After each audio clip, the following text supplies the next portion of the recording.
ഹൈന്ദവ പുരാണങ്ങളിലെയും ഉപനിഷത്തുകളിലെയും വചനങ്ങൾ ചേർത്ത പുതിയ ബൈബിൾ ശ്രദ്ധിക്കപ്പെടുന്നു.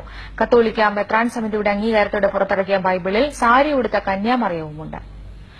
ഭഗവത്ഗീത, ഗീതാഞ്ജലി തുടങ്ങിയവയിലെ ഉദ്ധരണികളും മീരാബായിയുടെ കൃഷ്ണസ്തുതികളും ചേർത്താണ് കമ്മ്യൂണിറ്റി ബൈബിൾ പുറത്തിറക്കിയിട്ടുള്ളത്. ക്രൈസ്തവ പശ്ചാത്തലത്തിൽ ഇവയെ വ്യാഖ്യാനിക്കുകയും ചെയ്യുന്നുണ്ട്.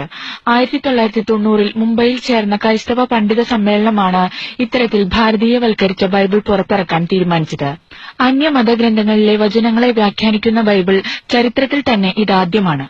ഈ ടെക്സ്റ്റുകൾ ബൈബിളിലേക്കും ബൈബിൾ വ്യാഖ്യാനത്തിലേക്കും എടുക്കുമ്പോൾ അതിന് വ്യക്തമായൊരു ക്രൈസ്തവ വ്യാഖ്യാനത്തിന്റെ പശ്ചാത്തലത്താണ് അത് എടുക്കുന്നത്. ഇവിടെ ഇപ്പോ കൃഷ്ണനെ കുറിച്ചായിരിക്കും മീരാഭായിയുടെ ഭക്തി, പക്ഷെ ഇവിടെ മഗ്ദലന മറിയത്തിന്റെ യേശുവിനോടുള്ള ഭക്തിയെക്കുറിച്ച് പ്രതിപാദിക്കുന്നിടത്ത് മീരാഭായിയുടെ കവിത ഉദ്ധരിക്കുന്നുണ്ട്. അത് ആ ഉദ്ധരണിയെ അവിടെ ക്രൈസ്തവമായൊരു പശ്ചാത്തലത്തിൽ ആണ് വ്യാഖ്യാനിച്ചിരിക്കുന്നത്. ബൈബിളിൽ ചിത്രീകരിച്ചിട്ടുള്ള കഥാപാത്രങ്ങളുടെ വസ്ത്രധാരണവും ഭാരതീയ ശൈലിയിലാണ്. ബൈബിൾ പുറത്തിറങ്ങിയിട്ട് അധികമാവാത്തതുകൊണ്ട് വിശ്വാസികളുടെ പ്രതികരണം വന്നു തുടങ്ങിയിട്ടില്ല. സന്ധ്യ, ഏഷ്യാനെറ്റ് ന്യൂസ്, കൊച്ചി.